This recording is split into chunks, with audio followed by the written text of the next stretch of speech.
You are now about to experience the RVIVE effect. I'm your host, Matt Celestio, and if you want to learn to master your mind, get the body you want, and create the life you've always wanted to live, you are in the right place. At RVIVE, my mission is to create a better way of living for our generation by challenging the current ways we live every day. And in each episode, I bring you a radically different approach to fat loss, a fresh perspective on life, and a new way of living to help you get to where you truly want to be in life. So kick back and let's jump into it. Welcome to the RVIVE effect.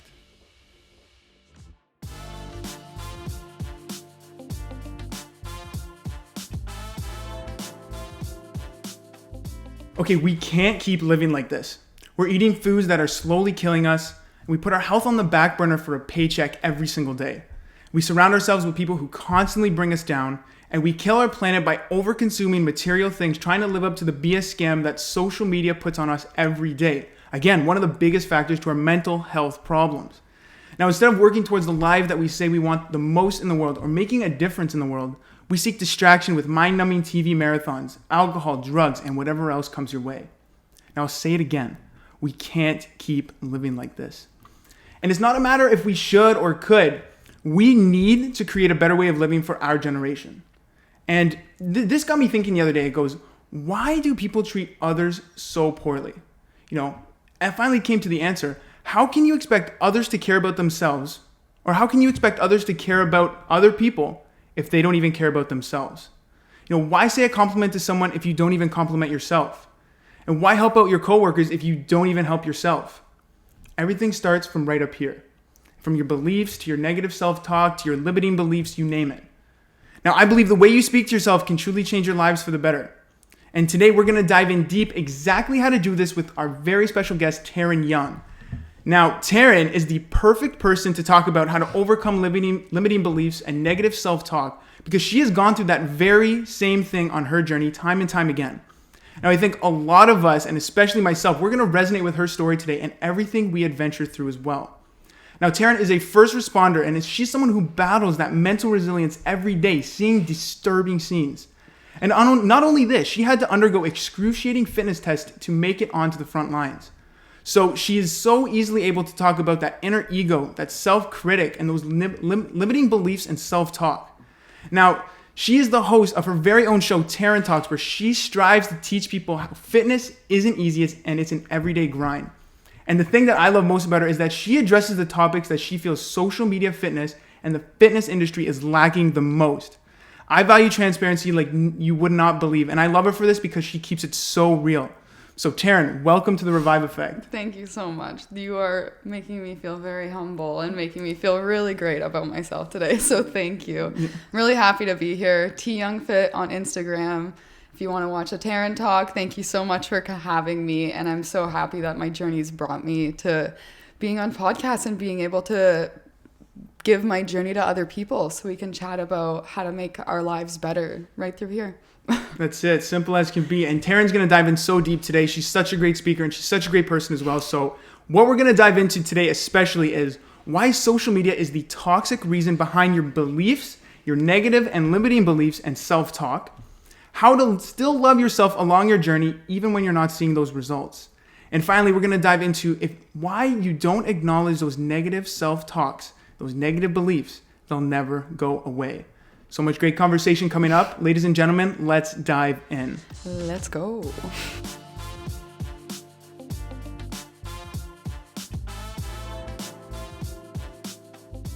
Okay, Taryn, I need you to open up with this. Why do you think we're so addicted to social media? Oh, it's so easy to be addicted to social media these days. I think addictive personalities in our society today is a lot more prevalent than we think they are. We are very addicted to things because everything is so accessible in our lives. And things like fitness come very hard to people because we're used to things being quick and accessible, like your 15-second TikToks or quick things on Instagram, right? We're not used to having to put a little more work into things and really dive deep into here and here because we're so quick to let things happen. Amen to that. Mm-hmm. Yeah, it's something that's so prevalent in our day and age. Like even we were just talking about it before. Like everybody, regardless of the age, they are on it monitoring you. Mm-hmm. Right? They're looking at you. So do you think we're addicted to literally just the validation that social media brings onto us, or we're just constantly seeking that comparison factor that, again, ties into that negative self-critic, that negative beliefs? I think all of the above. I think looking and feeling good and having people tell you that you look good is addicting, and it feels good. And I always tell people that it should feel good, and if it doesn't feel good, that means that you don't really love yourself. Like, if you're the kind of person to be like, yeah, like whatever, like if somebody gives you a compliment or says something and you're trying to like shove it away, I always feel like those people don't love themselves enough. You should be able to be like, thank you, like that's really awesome. And I think once you come to a point where you're really confident in yourself, social media won't really have as much of an effect on you. But for a very long time, it had a huge effect on myself and what I was consuming.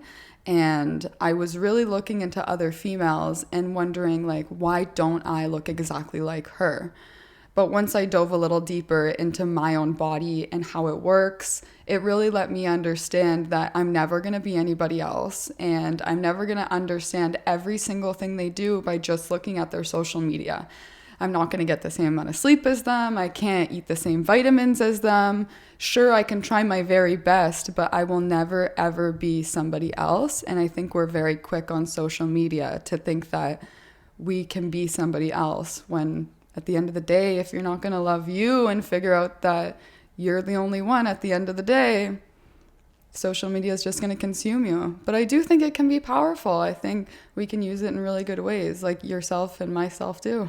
You want to share a good message, let people know, hey, there's a better way to live. You don't need to go down this path. And that's another big thing about social media, is that everything is so fake nowadays. Everything is so phony, and it doesn't cater to the real person. Somebody who works a 9 to 5 like us, somebody who has kids, somebody who has other responsibilities in life. Like, we have to remember, these influencers are paid to look good. They're paid to make all these fitness programs. They're paid to travel the world. Listen, nobody pays to get my hair done, okay? This is right out of my pocket. So exactly, there it is, right? And we're so quick to compare ourselves. Even though we say we know, we go, oh, that's so fake, yet our subconscious mind is constantly comparing ourselves to that unattainable norm of success. Yeah. Have you ever struggled with that personally? Yeah, I think for a very long time, people in my life told me to have role models. And I took that to the fact that I wanted them just to be exactly like them. So I don't know, there's one female named Brooke Entz. She's very beautiful. She's a CrossFitter. She did CrossFit in like 2012 to 2016. So when I was in high school, like just before I gained weight. So I really wanted to look like her. And it was somebody that I thought I could look like. And it really took me to the fact to understand, like, she trains 4 to 5 hours a day. Maybe she's on stuff. Maybe she's not being honest. I will not look like that. And it just took me a very long time to understand that I am going to look like me. I'm not going to look like somebody else. And yes, have a role model, but take traits from a role model. Don't take physical appearance and aesthetics as why you want them to be a role model. It should be, oh, she drinks a lot of water. I would do something like that. Or she's really nice to people. I would do something like that. Not, I want her shoulders or her abs. Like, your abs and your shoulders are going to look very different than hers once you're there. Wow, that's powerful. Thanks. That's a great shift in perspective too. And that's something we can attain. We could be nice to people. We could develop a good work ethic. Very simple things like that. That's great. That is really amazing. Thanks. So that dives us next into our next topic, which is, comparison is the thief of joy. And I believe that so vividly because I see it every day in my life, especially. And lately, the other day, I was scrolling social media, and instead of feeling inspired and uplifted and connected, I almost felt, deflated. Kind of almost like I was on my own or I wasn't successful. Meanwhile, I've done a lot of things that I'm proud of myself, but yet social media almost brainwashed me into, giving those negative self-talks, becoming a negative self-critic. And I just finished reading Dave Asprey's book about Fast This Way, and he talks about fasting not just from the perspective that we usually fast from food. Everybody knows intermittent fasting, time-restricted feeding, but he goes, fasting, the definition of fasting means to go without. And to go without, you can do a lot of things. That could be gossip, that could be television, that could be alcohol. And what I really resonated with that book is I said, you know what? Social media has been making me feel kind of like crap lately. I'm going to fast from social media. And let me tell you, Taryn, I think it's been about 5 days now. My mood and my energy has been elevated like never before. I wouldn't doubt it. Right? I would not doubt it. Exactly. And it's the social media that's doing this to us, because I isolated that one factor and now there's this big change. So, Taryn, what role do you think social media is playing, influencing and actually encouraging our negative beliefs and self-talk? I think when you're looking at somebody's Instagram or their TikTok and they look great, like you're like, whoa, like they look awesome. That's all you see. You don't see, like, let's get real, you're not scrolling to the bottom of their page to see where they started, or maybe they've deleted those photos. So you never really see where they've started. You're just seeing a stock, like one snippet of like they look really great. But what if that one really great snippet was like the first set that they did, or like it was their 1 rep max, or you're like, why couldn't I do that? And it's because that was all they did that day. What if they literally walked into the gym to film that one thing, but then said that they did 5 sets of it, and you're like, oh my goodness, I wish I could do that. Like, it's so easy to think that they are better than they are, or other people are better, because you think that you're not doing it, but what you're doing is just enough if you're getting up and you're getting after it. Just don't get too consumed with the idea of, oh, they had this video or this picture and it looked awesome, because it could be they hadn't eaten the last day and their abs looked nicer, or they literally just walked into the gym to do that 1 rep max. And it's so easy to be negative on yourself because maybe you don't look like that, or you wish you looked like that. But like, it's been maybe 6-7 years of hard work for them to do that. Just understand, like, your chapter 1, don't compare it to somebody's chapter 20. I think that's a goodie. Yeah, I was literally going to say that exact same quote. That was the first thing that came to my mind. But that's a great reminder for a lot of us, because we still compare our chapter 1 to chapter 20s regardless. All the time. It's so easy because it's quick. And Instagram and TikTok and everything is quick, and they're only going to show you when they look really, really nice. And I'm still bad with it too. And I don't think it's a bad thing, but I think I'm honest and I'm saying this is how much I weigh. This is what my body fat is. This is how tall I am. And I let people see that. And I also am always reminding in stories or trying to keep it very relevant on my page for new followers that it's been very hard. And I don't want people to follow me and think that I'm going to be giving some, I'm going to swear, bullshit. Like, I'm not, okay? It's not going to be bullshit. It's hard, okay? It's really hard. That's the real side of not even social media, but just life in general. And we have to keep that in the back of our minds, people. Yeah. Absolutely. Now, one of the things that I think social media and this constant connected world that we live in, whether it be through movies, through Instagram, through FaceTime, through whatever source of media that you consume, we're always plugged in. And when we're always plugged in, we're always giving our attention to something else. And if we're giving our attention away, that means we're never taking anything back. We don't have time to think anymore. There's no time for introspection, no solitude. And when we don't do this, we don't clarify what we want, what we desire, we're going to be told what we want by the social media influencers, by the advertising companies, by fitness companies. And that's the hyper-connected world that we live in. Now, again, with touching on this fast that I did from social media, I took that one step further and actually do fast from my phone every morning until noon. Or at least I try. I do my best. And I find, Taryn, the mornings that I fast from my phone, my anxiety, stress, and my breathing, that's usually very shallow, gone. Yeah. Irrelevant. And when I do these fasts in the morning, I feel so much more energized and more focused, and my head doesn't feel as scatterbrained. And it's very powerful because the phone is doing this. Yeah. And I think you can find other times to do that too. Mm-hmm. Like, I can do it on my way to work because I can't be on my phone. So it's time that, yeah, there's music playing, but I'm genuinely thinking. And before I go to bed, it's I turn my phone off, and I have a hard time sleeping, but I try and not think of it as a negative, and I take that time to be meditative, and I think about the day, and I always have a checklist before I go to bed of what did I do well today, and what will I do better tomorrow, and tomorrow's going to be a really good day. That's a good exercise. Yeah, so sometimes it's hard to fall asleep, so I take the time to just practice and breathe and practice meditative breathing and holding in for 5 and out for 5 and just trying to calm myself down. And sometimes I'll use my watch and have my phone to watch my heart rate and try and see if I can bring my heart rate down, or like just practice really being by myself. So that the time that we fast from our phones and social media is very important, because we always forget about ourselves. And it's very easy in today's day and age to forget about ourselves. All the time, yes. And that one exercise you said, like, what did I do good today? What can I do better tomorrow? I think that's a great exercise, because we usually go to bed thinking, I didn't do this. I still have to do this. This is what I didn't get done. It's always what we haven't attained. Yeah. And that just shifts your mindset into, look how many wins I had today. Look how much I accomplished. Again, very small changes, but impactful. Very impactful. And it makes me resonate with the day. And it's usually through prayer. Like, my grandmother had passed away 2 years ago, and I was never very into prayer, but now I say things are just Nanny's plan, because it's like how I think of her instead of God's plan. So things are always Nanny's plan in my life. So I'm always talking to her and just saying, like, hey, like, this was my day, and like, it was a really good day, and this is what I did, and like, thanks for making it a good day. Like, it's just somebody for me to talk to. Like, it doesn't have to be God, and it can be other things, or just time by yourself, right? And trust me, I'm not super duper religious. Like I said, it's been like ever since she passed, it was more just taking that extra time and slowing down, and you really realize, like, life's short, and you gotta really love yourself and take the time.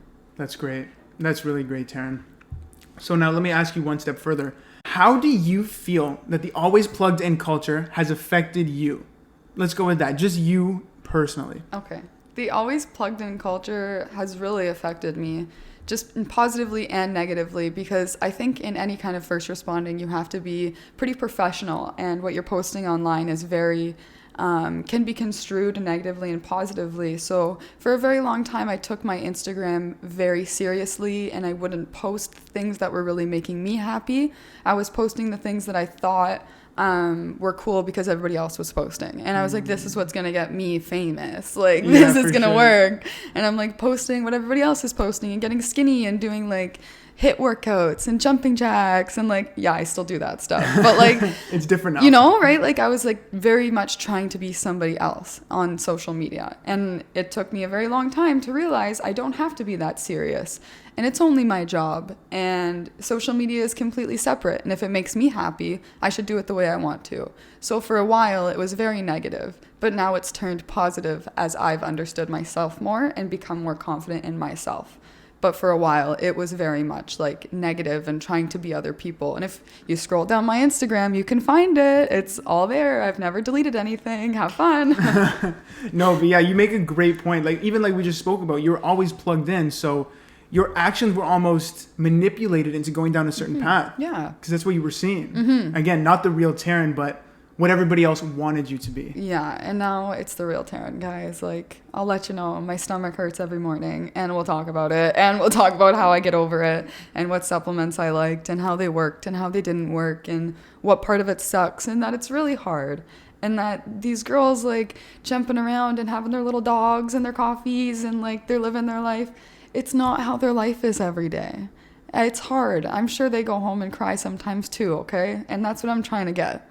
It's hard for everybody, and just some people aren't showing how genuinely hard it is. You got to keep that in the back of your mind. Yeah. Always. Fantastic. Now, I want to go in a different direction now a little bit. Back when I was first starting my business, when I was into bulking, gym, like just grind, I would work constantly. I would be in the gym every day because this is what I was seeing on my timeline, right? You know, sleep is for the weak, or cut out all your friends, like, you know, the normal cliche stuff. So that's exactly what I did, right? I started cutting my sleep. I took no days off with my business, but that took its toll on me, and I started to become very tired, irritable. And the thing that really stood out for me is, like, I was almost very lonely a lot of the times. Yeah. Right? You're so tunnel vision into what you want. You forget to live the life that you're living, trying to catch the life you want to, right? So we've really glorified the grind. Sleep is for the weak. Cut out the people who don't share your vision. Now, what influence do you believe, Taryn, that this has had on everybody's mental and physical well-being as well? Yeah, well, we're not rewarded for rest. We're only rewarded when we do things well. We're only rewarded when we're in the gym and we're grinding, and we're not rewarded when we're laying in bed, but your body's rewarding you. But we're not listening to our bodies, are we? We're listening to everybody else and everybody on social media. We're not listening to our own bodies. And when you really understand it and you start fasting and you start reading and you look into your body, you're going to realize, I got to chill and I need time for me. My time isn't everybody else's. My time is mine. And I need to be filling it with things that are good for me, not things that are bad for me. I'm going to get that tattooed on my body. That is fantastic. Thank you. Wow. Yeah, we never take the time for ourselves anymore, do we? Because we're not rewarded for it. We're not rewarded for it. That's so powerful. That's the stigmatism of mental health still there. Okay? That's the only stigmatism I still see, is that we're only rewarded for hard work. We're not rewarded for resting and taking time for our mental health. Even though we're saying, Belle, let's talk, and you know what, we love you and we're here for you. When you're in the dumps, no one's really there. You ought to have here really ready for those times. And to be with yourself and kind of walk yourself through that as well. Yeah, for sure. Now, is there I get that we have to be able to do that ourselves, but is there a little aspect where we should reach out to, not, it doesn't have to be a professional per se, but even somebody that's very important to you in your life? Do you think that is a good means to start? I think you really, really need enablers in your life. Enablers, that's the word, that's right? The word, I think I mumbled it a second there, but you really, really need enablers in your life and people that are going to help you move forward. So something like my mom has always been an enabler in my life. When I didn't have money, she would send me money. When I needed to get my tire fixed because I worked the next day, she would help me, right? You need people that you can fall back on and rely on. And it's the people that haven't built those strong connections in their life. And trust me, I have had very many good relationships and bad relationships in my life with girlfriends and boyfriends. And it's really comes down to just, you got to surround yourself by the people that you want to be like. If the people in your life are not exactly who you want to be like, and maybe they have negative thoughts or they aren't really exactly what you want to be, it's time to build some boundaries with them. You don't have to cut them right out of your life, but negative energy seeps and goes, and it's gonna really affect your life if you have people that are not so great. So I think surrounding yourself by very strong people that you want to be like is very important. So I'm 24, my best friend is 34, and she's a single mother of an autistic kid with ADHD, and she is my hero. And my other best friend is 26, lives on her own, she's single. And we are all so vastly different, but all work together. So we have common goals. We all want to be fit. We all want to live this great life and help each other and lift each other up when we're down, and we're always talking about it. So I think really having people in your life that enable you to do well will help you. That's fantastic. Thanks. That's really great. That's really great. Mm-hmm. And I like to take it one step further as well, because I believe having those people around, that's such a big foundation for where you want to go in life. And again, don't ignore that.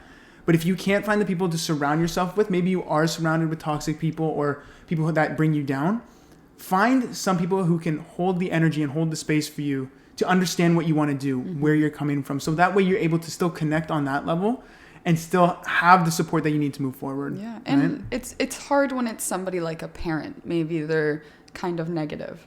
And I think building boundaries, and if there's things that are triggering you and you realize that that's a very negative trait in them and it rubs off on me and makes me have a worse day. Like maybe it's somebody you live with, something really close. You have to build boundaries that are going to make you feel better. So maybe a boundary of like, oh, I'm not going to talk about that again, or like, I'm not going to do that again.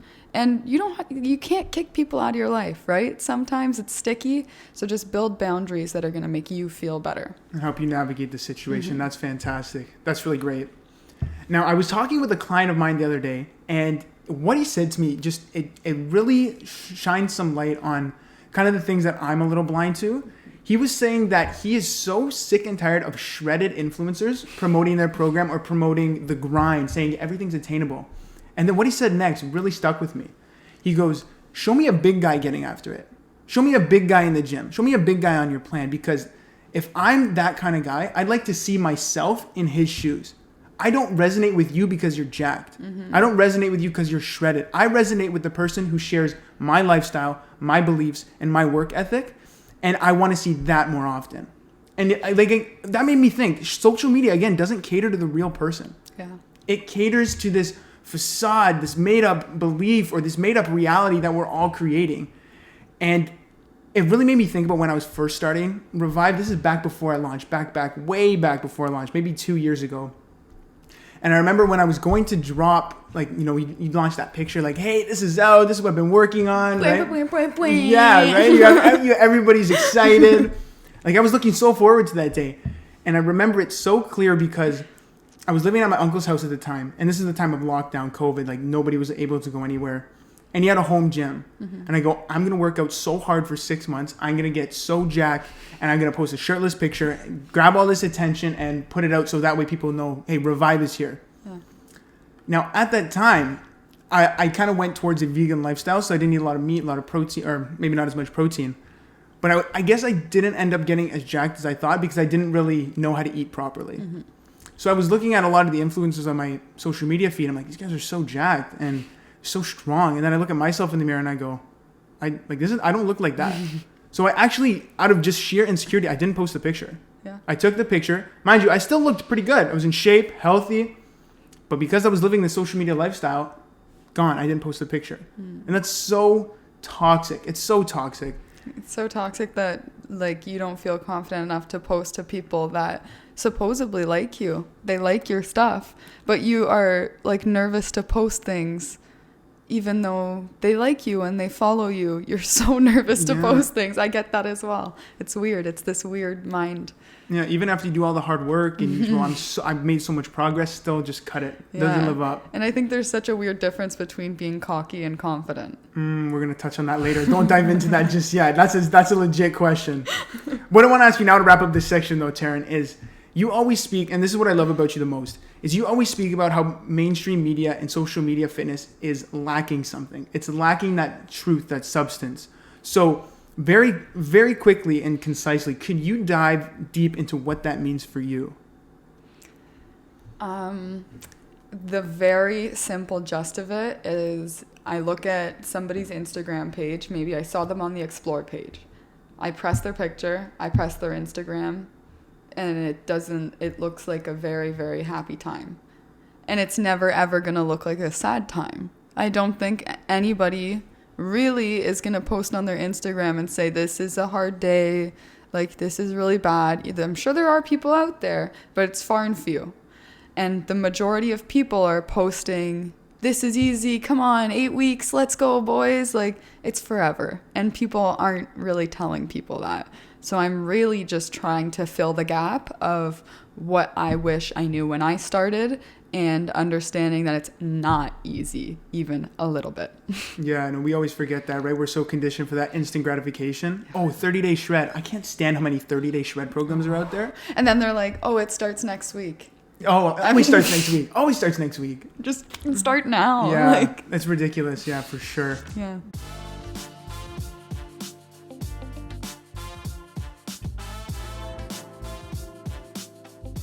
Taryn, I think a lot of people will resonate with your journey, and I think they'd be so grateful to hear how that went along whatever weight loss that you had to undergo, and they might actually see themselves in your shoes. So can you just open up a bit about how that went for you? So growing up, I played like soccer or whatever. I was never any good at any sports. And then I got into gymnastics, wasn't very good, busted my ankle. They hired me, and I was not good at coaching gymnastics by any means, but even coaching those things, walking around, standing on your feet, showing people like how to do basic skills, like it's moving all day, right? Like, so I was pretty fit then, and I was like 16, 17, like my body was tight anyways, like you just don't get fat then. And then high school ended and I was like lifting weights and I was in different programs, and my dad was big into the CrossFit Games at this time. So like competing in the CrossFit Games at the next level on Instagram. So my family's always been really fit, and then college comes around and I just started eating and drinking, recipe for disaster, eating and drinking, and eventually it just turned into like 40-pound gain. So then I wanted to get hired as a first responder, so I decided to just lose some weight, and I couldn't do it on my own. It was really, really hard. So tried hard by myself, and then I got a trainer, and the trainer really helped me a lot, really taught me about mental toughness and hard work, and he worked specifically in first responding training. So he really understood it. And it was just like some crazy training of like running. And when I was done running, I would run some more. And then when I was done running, I'd run some more. Wow. That takes its toll on you for sure. So then lost about 40 pounds, hit my goal weight of 125 pounds. Really wasn't happy then because I didn't celebrate anything. Through the time of losing 40 pounds, got hired by my dream job, was sponsored by different things, different gyms. And like, it was a really good time. And I just didn't celebrate anything that I was going through because I wasn't at a goal weight. And I hit my goal weight and I really wasn't happy. So I think there's a lot to be said about just celebrating the whole thing and understanding that there's no end goal and it's just going to be forever.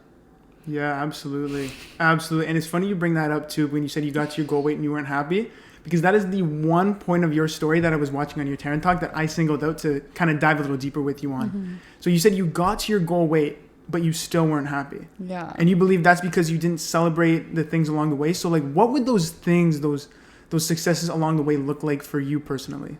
I was sponsored by F45. Okay. So it's a gym, right? Yeah. So this gym gave me a full ride, just like, hey, come in and keep videotaping your workouts like you do.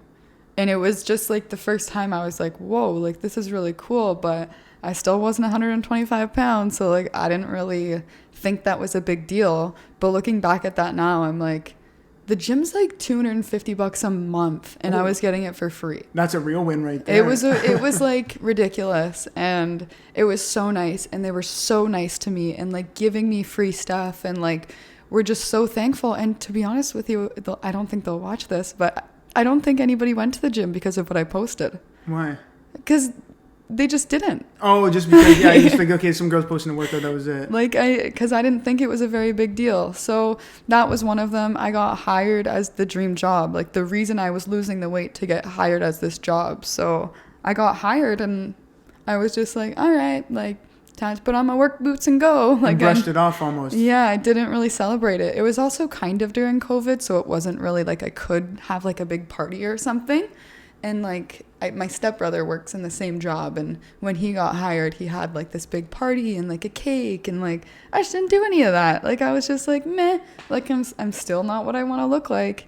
And it made me realize, like, if I were thankful for all of those things and really just was like giving myself more pats on the back, then maybe I would have been a little happier when I got to that goal weight or goal body. Even along your journey, you might have been happier too, right? Oh, for sure. And I was just getting hired as any first responder. Like I said, it's very serious, and they don't like when people really post on social media, and it's really just like a sensitive topic. So I was really not enjoying posting on social media that much either. But once I realized, like, this is only a job, like, come on, Taryn, you're being silly. Like, if social media makes you happy and posting makes you happy, you just got to do what makes you happy. And yeah. And celebrating the wins makes you happy. And that's what you're documenting alongside, you know, your Taryn account, right? Yeah. Absolutely. So what did you do to navigate or overpower those negative self-talk, that negative belief that came up for you maybe when you weren't seeing those results? Because you said you didn't get to that weight until you wanted for a long time. Or how did you navigate that when you saw your weight even creeping back on, if it did? Yeah. So I gained 20 pounds last year, at the end of last year, kind of like October, November, December. Put on 20 pounds after I finished a pretty big race. I did like a pretty big race. It was like an 80K bike and a 20K run, which takes about 7 hours. And my goal was to do it in 7 hours, did it in 7 hours. So finished that and just started indulging in stuff, and ended up putting on some serious weight. And, you know, I can't lie, the negative self-talk was there. And all I could tell myself was like, this is what my body needs. This is what I need. And I think just faking it till you make it in your brain is half the battle, and telling yourself like, it's okay, it's gonna be a good day. Like, buddy, I see some crazy stuff at work and I'm just like, like, this is okay. Like, yeah, it's just it has a lot to do with mental health too, and just understanding yourself and what you need to be telling yourself to be successful, because what I tell myself probably won't be what you tell yourself to be happy, but they're going to have the same message of, it's okay, like, you're doing great, just keep going. Like, I'm genuinely constantly telling myself these things, even right now. Like, I'm nervous to be here, and I tell not nervous to be here, but nervous to be talking on a camera or whatever. And it's just like, I tell myself, like, it's okay, like, You're going to be fine. Just breathe. Like, drink your water. Sit on your hand. Whatever you need to do. Just relax. You're okay, Taryn. You're okay. Starts up here. Absolutely. 1,000%. And it's great that you mentioned that, to kind of be your own best friend, to nudge you along that journey. Because one of the clients I was talking with before, he said, I mentioned this on a podcast earlier too. He said people will only get to 40% of their potential. And he goes, people out of fear and fear of judgment, fear of failure, they won't attain the things that they maybe were capable of. Yeah. But if you just kind of supported yourself, saying, you know what, let me jump into it and I'll figure it out as I go. Like, nobody's going to be successful right from the start. Mm-hmm. Doing that allows you to get that 60, 70, 80% of 100% of your potential. Mm-hmm. If you were just your own best friend, instead of being that negative self-critic and focusing on what you don't have, what you can't do. I think that 40% rule comes a lot to working out. So the fact that maybe I tell myself I'm tired after 12 reps, but I think to myself, am I just giving 40% right now? Like, this is not my full potential. And I think a lot in my workouts very critically about what I'm doing. How does it feel? What am I doing? Can I push more? And again, I have this checklist in my brain of things that I need to tell myself to be able to keep pushing past that 40% potential that we're talking about. Beautiful. And that's a big differentiator between somebody who's successful and who isn't. Mm-hmm. It's just how you talk to yourself, and faking it till you make it. Huge. There's just like this one thing, and it's show up as her before you become her. And like, I think my girlfriend sent me that one day, and I was like making a Taryn talk, and I'm in the middle of it, and she sends me it. And why the heck did I look at my phone? I don't know. But I look at it, and she sends me this beautiful audio to a TikTok. And this girl's just like, you got to show up. You got to be her. Like, even when you don't feel like her, you got to be there and just pretend to be her, and you will turn into that person you want to be. But if you're not pretending, or you're not even trying to be her, you're going to be less confident. So you got to just walk in to that room and not compare yourself to anybody else but you, because you only bring to the table what you can bring to the table. Nobody else can bring to the table what you bring to the table. Wow. And if you're a little shy, you're not going to show everybody what you have. So you might as well go in with your 100% and then let them suss you out. But then again, if you show your authentic self, you're going to attract the people that are in alignment with your values, yes, within your goals. If the people who are judging you and, not coming up to you, good. Mm-hmm. You don't need them in your life. That's just a clear sign why you shouldn't. Mm-hmm. Absolutely. Oh. Now, I want to jump into the thing that really helps us track everything that we do. And I know you're an advocate for this, which is why I bring it up. And we even talked about it before the podcast. Now, I know you used that BMI scale that has all your water weight. Use code Taryn10 for 10% off Renfo. We'll link it down below. Maybe we'll see. But yeah, I know you use the scale, you use the tracker, right? And then you're even tracking your sleep, your stress, right, on the watch. Now, okay, the bathroom scale, toxic or useful? Useful.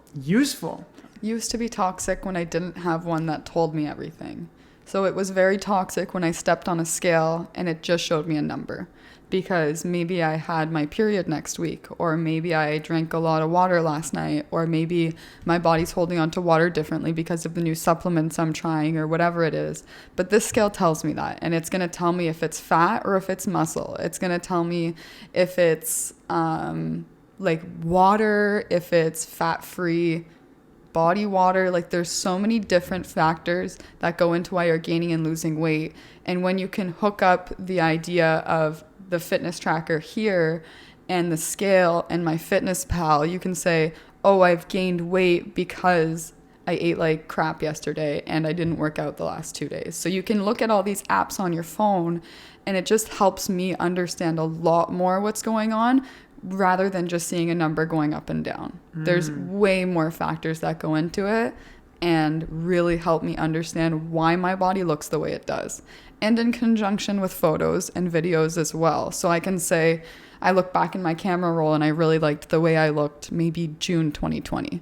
I can look back in my camera roll, then look at the app on my phone, Renfo, and it shows me June 2020, I was 120 27 pounds, 17.8% body fat, this much body water. I then go over to my fitness pal. It says, you were eating this on this day at this time, drinking this much water. And then I can look at my watch. I was working out this way. I look back at the videos. Oh, I was doing more like strength training at that time. Like, it's so important to track what you're doing so that you can just manipulate your own body. It becomes like almost a game at one point. Yeah, absolutely. You know how to adjust to what you want in a sense. And I think it sounds like a lot to a lot of people. Like, when I tell people to track their food, they're like, oh, I'd never do that. Like, like it's everybody's answer. They're like, you had a 400-day streak on my fitness pal. Oh my God. And that, I was so serious about it for so long. And now I understand macros and what puts into my body and how I can maintain weight. So I don't need to use my fitness pal as much. But when it comes down to the simple equation of a calorie deficit, my fitness pal is going to be your best friend to lose weight. And understanding numbers and researching the very simple idea of a calorie deficit. Losing weight's so much easier than people think, but you just get so mentally torn about, oh, this person's doing this and this person's doing this. Eat well, burn more calories than you are eating, and bada boom. Weight, yeah. Like, I'm sorry, guys. Like, I don't understand. Yeah. It's only hard because we're making it hard in our brains. That's a big thing too. Absolutely. Now, I want to take it from me personally, my view about these trackers and all this information and data we collect. I believe, like you said, it's useful. We can understand, okay, maybe I shouldn't eat this food because it caused me to gain a lot of water weight, makes me feel bad about myself. That's useful information. But if we're constantly fixated and this tunnel vision on, here's what I ate today, here's how much body fat I had, here's how much body weight I lost, we lose sight of how we are feeling. We forget that how we are feeling is a huge component of health.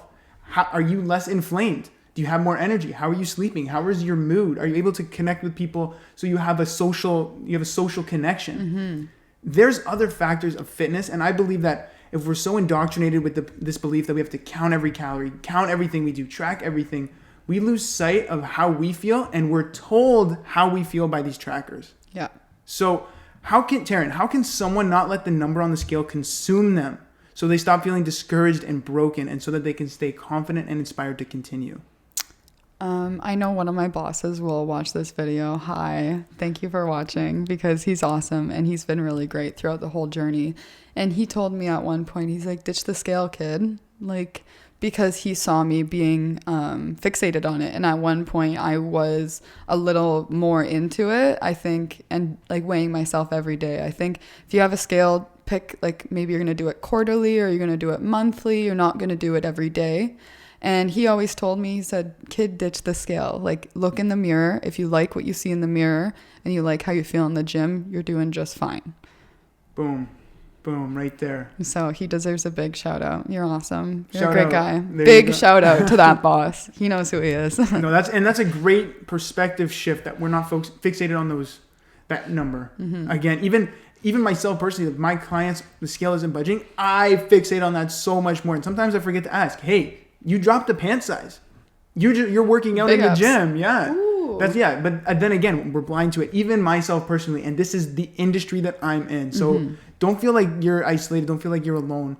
So many people go through this, even the people who are professionals in the industry. For sure. And I also think the one thing on the scale that I use is nice that it also hooks up to a measurements. So you can use all your measurements in there, and it'll create graphs for you for your measurements as well. So you can bring your own like measuring tape and measure what you want, and then plug that in so you can have then graphs to show you you're gaining and losing weight and connect it to other things. But again, what works for one person will not work for everybody else. The things that I do settle my brain, and everybody has routine in their life. And my routine is what I do in the gym. And it creates a lot less anxiety in my life when I'm able to work out and track these things and control it in my life, because a lot of my job I can't control. So if I can control what I'm putting into my body and how I feel, it makes my anxiety levels go down a lot and really helps me move forward with solace in the rest of my weeks. So it's finding where your sweet spot is at the end of the day. It's not going to be the same for everybody. And you have to experiment with that. Don't think one way is the only way. You're going to fail, learn, and fail again, and you'll figure it out. Yeah, I'm not going to do that next time. I failed. It's not going to work. And then you slowly piece together this beautiful symphony of what works for you, what doesn't, and you'll know how to operate your body. So, okay, we've talked about the food, we've talked about the tracking, we've talked about the fitness. Let's go into another aspect of health that so many people neglect. People's friends, their relationships, their social groups. So, do you believe that people's friends are a big influence on their negative self-talk, their limiting beliefs, and their self-critic? 150%. I'll give you an example. So there's a bunch of fitness tests you need to pass to get hired as a first responder. And you walk into these tests and there's a group of people who are all trying to get the same job as you, and they're all in this room and anxiety levels are up. The bosses are all watching you, and you have to run these fitness tests literally like in front of a crowd. And the things that the other people are saying are usually so negative. And I find that if the people are joining into the negative talk, they're failing the tests. So I started putting in headphones and walking into those rooms and playing songs that I used to listen to when I grew up. So I was playing this isn't one I used to grow up to, but Zootopia, Try Everything. It's just like a little story about a girl becoming a first responder, and it's cute. And she's like, try everything, don't give up, just keep going. And just taking myself out of the negative self-talk really made me pass these tests and genuinely excel, because it's not anybody else in the room. So you need to know that the people and the negative talk that you're surrounding yourself, even in the slightest bit, will really affect the outcome of every day. So if you have people in your life that are very negative, you need to build the boundaries of, hey, I'm really frustrated when I'm around this person for some reason. Build a boundary and say, maybe I'll take this route at work, or maybe I'll walk around them, or maybe I'll figure out how to not have them in my day just for my personal, you don't have to shove people out because they're negative, but understand how their comments make you feel and affect your day. And adjust. So you talked about how the negative people in your life can bring you down. What about the opposite direction, where you have positive people that bring you up? Oh my God. You surround yourself with those people that, like you said before in the podcast, how they inspire you, they motivate you, they embody the attributes that you want to attain. So have you done that? Do you feel you've done a good job finding the people in your life that help you around that area? Hire, fire, and promote accordingly, they say. And I've done that in my life. So they say you're the CEO of your life, hire, fire, and promote accordingly. And I think when I started to really dive into my fitness and become successful, there were people I had to fire because they weren't jiving. They didn't get that I wanted to be this bigger level of more, just be nicer and be nice to your body, and they weren't. So I had to fire people. I had to promote people. I saw people in my life that maybe I wasn't as close with, but they had the same core values as me, so I promote those people. So hire, fire, promote. I had to hire some people too. I had to go out there, and as a 22-year-old girl, go find new friends. It's weird finding friends at this age, but you got to do it when you were younger, you would go up to somebody, hey, you want to play? Simple. Hey, you want to go for a drink? You want to go work out? You have to be friendly, and it's not as scary as you think. Just tell yourself okay, I have to make new friends, because clearly my friends right now are bringing me down. People always say I find people in first responding, we have to see some crazy stuff, obviously, and these people, they're I'm this way because of the people I grew up with or the people I was around. And I don't have much sympathy for people like that, because you can hire, fire, and promote accordingly. And if you didn't really want to be in that situation, you would have stopped it a very long time ago. And maybe things in your life happened where you couldn't get out of the situations, but really everybody in your life, you need to hire, fire, and promote accordingly so that you are successful, because you're the CEO. Wow, that's great. That's really great. Just this, again, shift in perspective. You create your reality, you create the body, you create the life you want. You don't have to do anything you don't want to do. And once you understand that, the only thing holding you back is you. Sorry, I probably won't swear. You don't have to do anything. If you don't want to go do burpees, don't do burpees. Like, you don't have to do what you don't want to do. Just do what you want to do. Hire, fire, promote. Simple, very simple, yet so effective. Now, I really like to dive into this topic, especially because people subconsciously believe that they don't deserve to be happy. They don't deserve to be skinny, healthy, whatever it is that they want. They believe that the people that have influenced them and inflicted these negative beliefs, at a subconscious level, they now believe that to be so true about themselves that they don't even take the actions in alignment to attain that. They go, people keep calling me fat. Great, I'm never going to work out because fat people don't exercise. That's an example.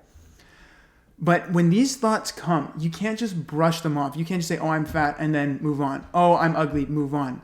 Acknowledge the thought.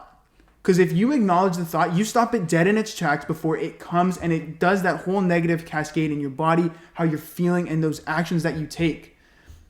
Now, a lot of people, they won't speak about the struggles that they went through.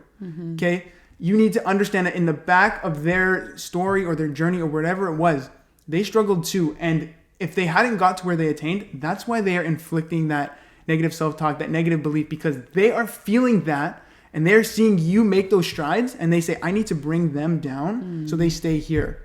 Now, that's very powerful stuff. So what you need to do is when you stop those thoughts in their tracks, oh, I'm fat, I'm ugly, I'm not good, I have no skills, stop them dead in their tracks. Say, I don't align with that. I don't agree with it. So you stopped it, acknowledged it, and now change it. Say, you know what?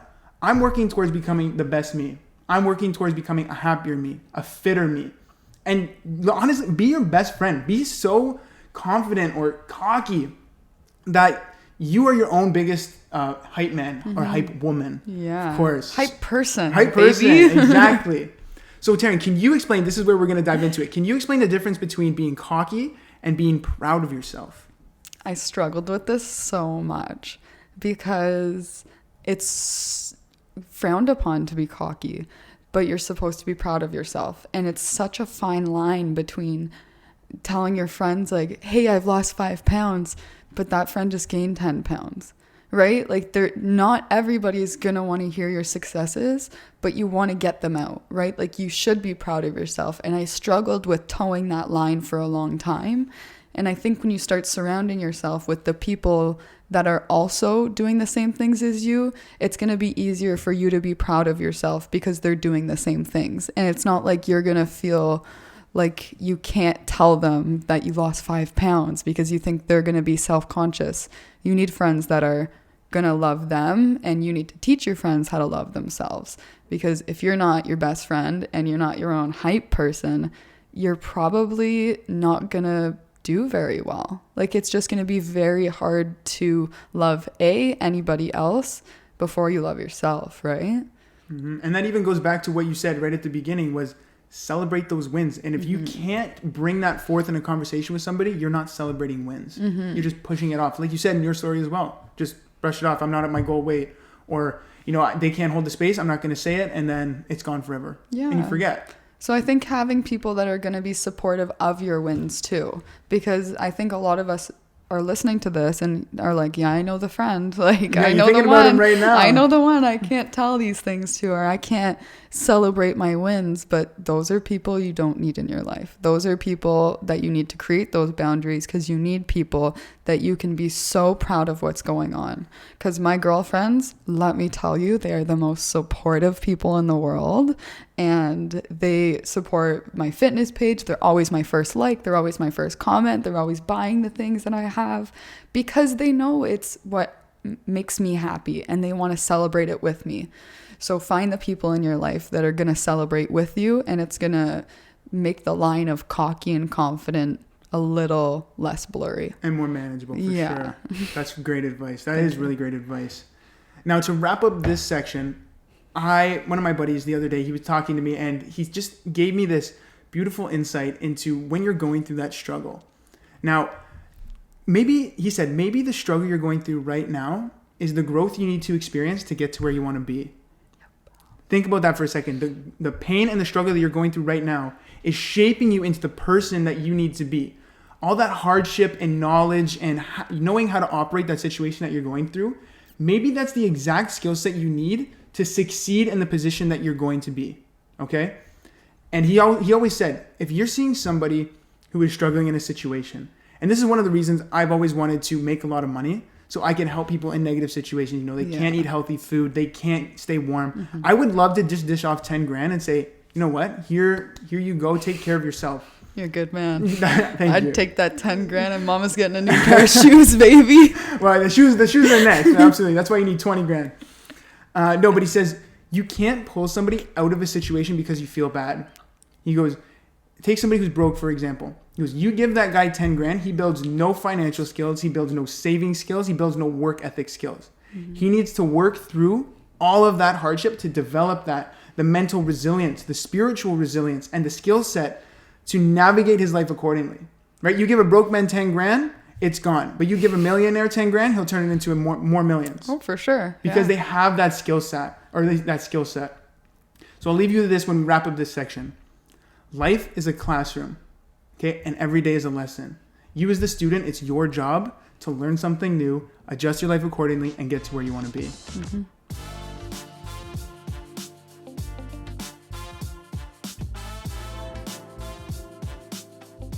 So you said in your Taryn Talks episode, I watched it the other day, it said that when you are trying to get onto a new journey, you need to figure out your mind and then your body. So why do you tell your audience before, getting into the gym, starting a new diet plan, why do they need to focus on their mindset before anything else? You need to focus on your mindset before anything else, because if you don't have your mind in check, it's going to be very hard to work on yourself. If you don't understand yourself, it's going to be hard to better yourself. So you really need to dive into why you're feeling the way you feel, why you want to get started, and really wrap your mind around that there is no end goal and that it's not going to be like 8 weeks, 30 days. It's forever. Lifelong. Yeah. Mm-hmm. So figure that out and don't go into it thinking it's going to be quick. And that's what I mean by trying to figure your mind out. Mm-hmm. Understand that it's going to be forever and this is going to be a habit. And if you just think it's going to be quick, it's not going to work very well. So really understand that it's an everyday battle. It's going to be hard, and you need to get your mind right and understand the love that you have for yourself before you can start bettering yourself.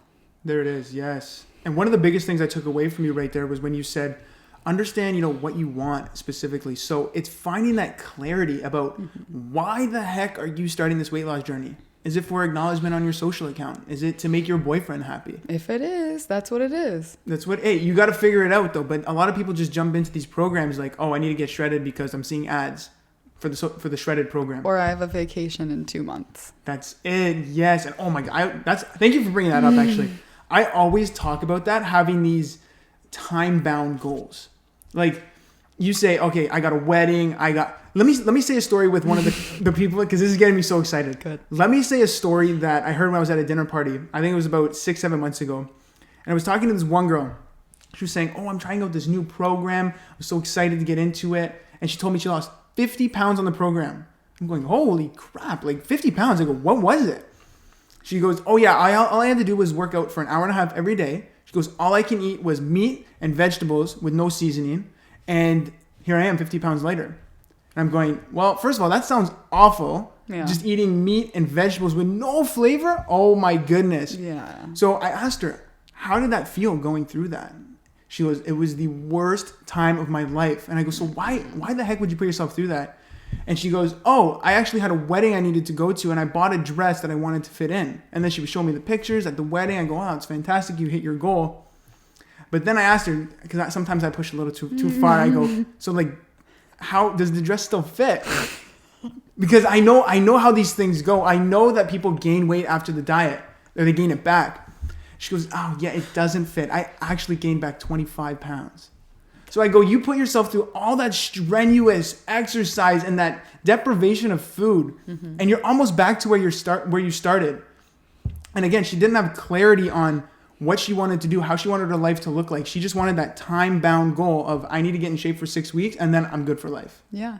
So I think in her case, it would be important to think about the goal that you have. So the goal was to get in the dress, but then think about what happens after you fit in the dress. So think about, how can I sustain this after? So if you need to lose 50 pounds for that wedding, whatever, sure, you lose 50 pounds for that wedding. You do what you need to do. But then right after that wedding, you need to sustain that to keep it going. And people just don't get that these 30, 40-day quick fixes aren't sustainable, because you can't live this gross chicken and broccoli life your whole life. And some people do, and they love it. And I'm not going to knock it, because some people do. But if you do, let me know what you're doing, because I don't know if that's going to work for me, right? Absolutely. You need to really, really enjoy it. And if you're not enjoying it, it's not going to be sustainable. Right there. You can't undo a lifetime of bad eating, bad habits in 30 days. No. Always remember that. I'm 6 years deep and I still have bad habits, guys. If you've made it this far, I vape. Ask me about it if you have questions. But I vape and I smoke weed. I think we can say that. We're in Canada. Sure, it's legal. Yeah, it's legal. Yeah. So I think if you've made it this far, you're a pretty good T Young Fit fan, and we appreciate you on the RVIVE effect. So I smoke. If you have more questions, let me know. Everybody has vices in their life, but just treat your body right if you're going to be a little rude to your body, right? Mm-hmm. So I compensate with being super active. Is it good for me? Heck no. Do I know how bad it is? Heck yes. Do I still do it? Yeah.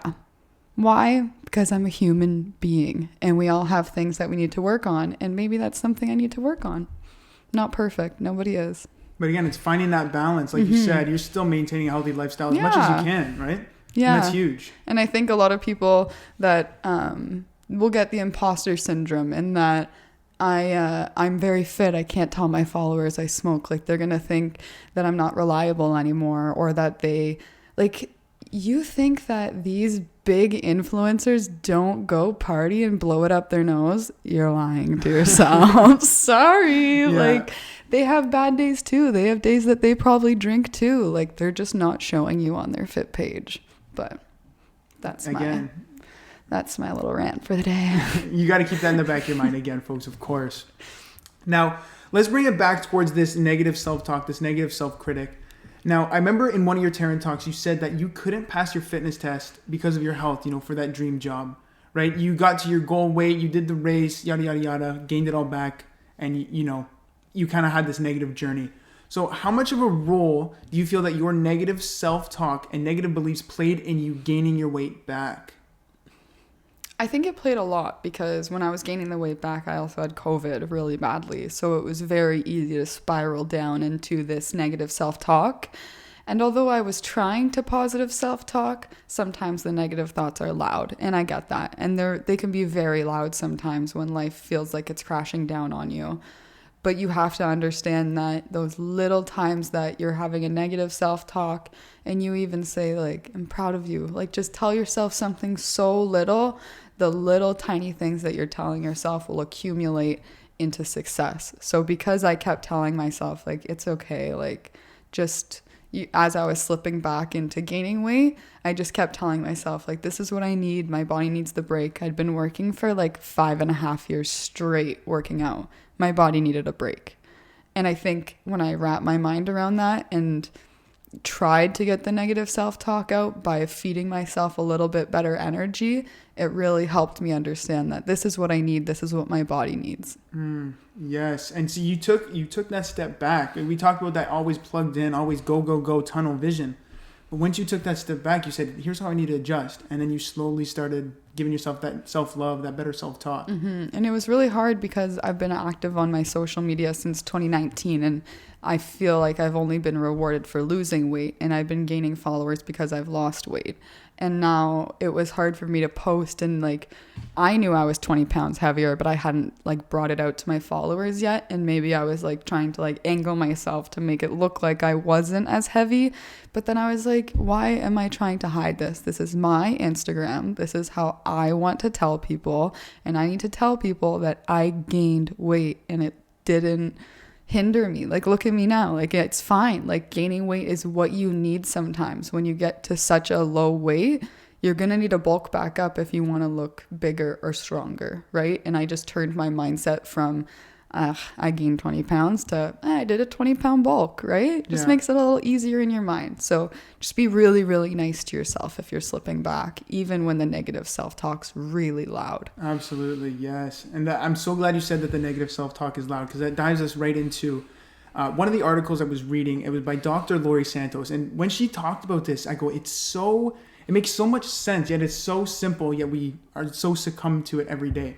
So she was talking about emotions. And she said, emotions are something that's trying to signal to you either something's wrong or something's working, right? And when we feel those emotions, if it's in proper working order, we can say, okay, I feel like garbage. Let me pivot. Let me do something differently.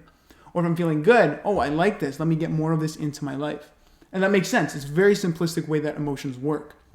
Now, she said, when the system gets broken, that's where it gets dangerous. She goes, picture it like books. Okay, picture like you have a stack of books. Now you have two options. Now, one, you can hold the books out super, super far away, the stack of books. But that's the equivalent of pushing emotions out of the way, bottling them up and ignoring them. Mm-hmm.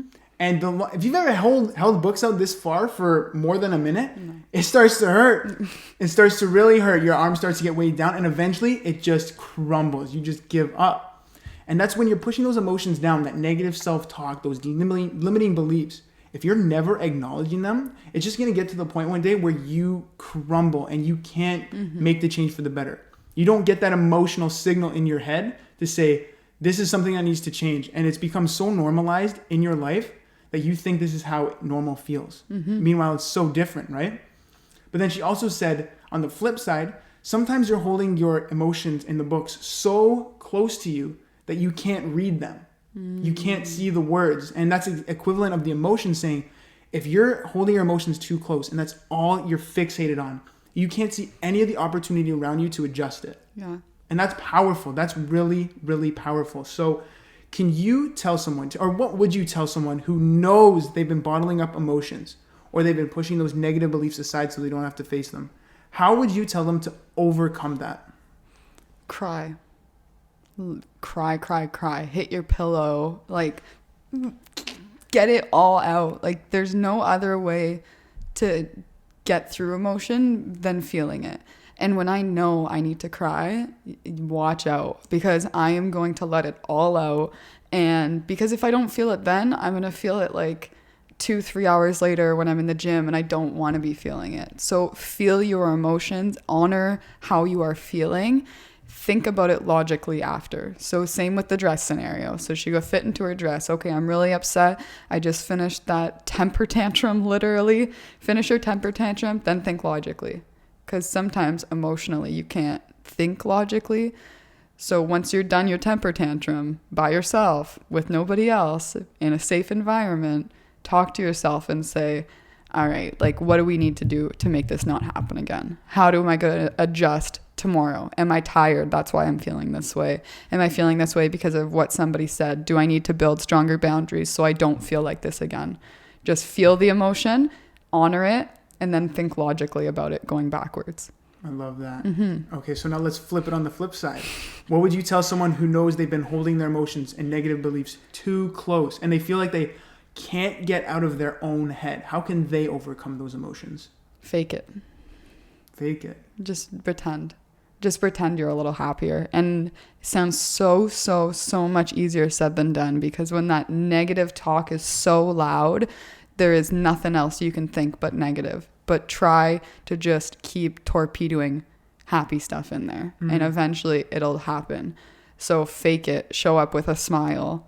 Just understand that if you're going to change your environment, if you're really sad in an environment, you just need to get out of that and change whatever it is. Think very, very logically about your emotions and how to not let them affect your life so much. I love that. That's great. Now, I'll give you my perspective on that, because I personally was someone who held my emotions too close, my limiting beliefs and all that other bad stuff. And I found that even though it made me so anxious and stressed, like, to even acknowledge them at some points, I took a complete break and I just did something that allowed me to decompress and actually brought me joy and upliftment.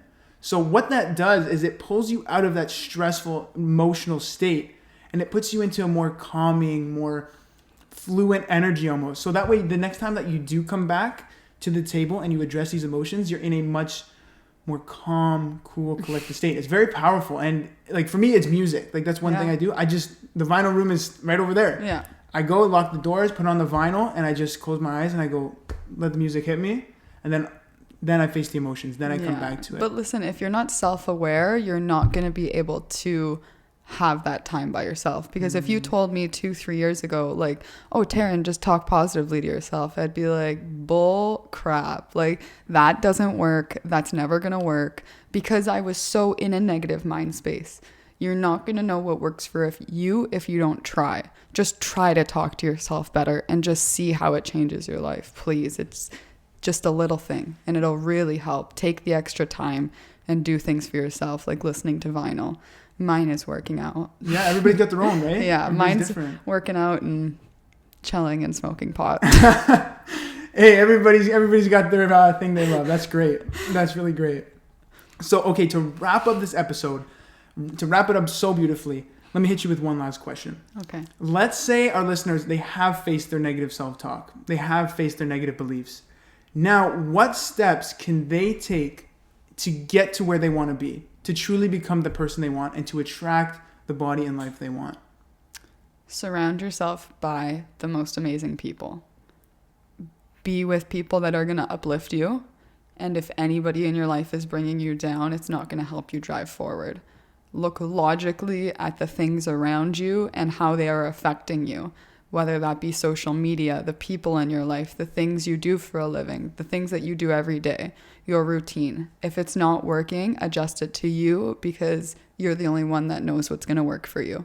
Mm-hmm. If you're at a roadblock or you're plateauing, try something different. If your negative self-talk is getting in the way, just try something different. If your things in your life are not going the way you want them to go, change something.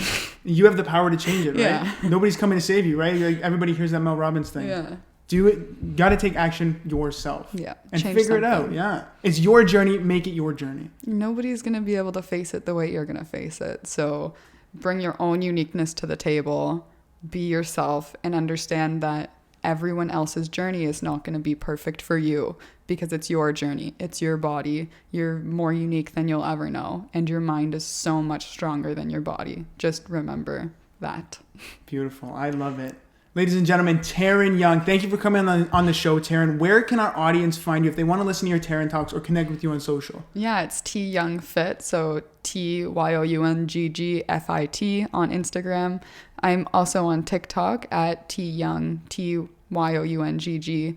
I post kind of the same things on my TikTok that I post on my Instagram, but my TikTok's just a little more funny and a little less vetted than my Instagram is. So hop on over. All of my Taryn Talks are listed on there, and I just dive into what we believe social media is lacking and really talk about a lot of the things that the Revive Effect has. So thanks so much for having me. It's been so nice to get to know you and the Revive Effect, and just your outlook on life is so it's just fresh. It's nice to hear, and it's so nice to hear somebody that's kind of my age has the same outlook on life so early on, because I think a lot of people take a lot of time to understand the things that we kind of understand.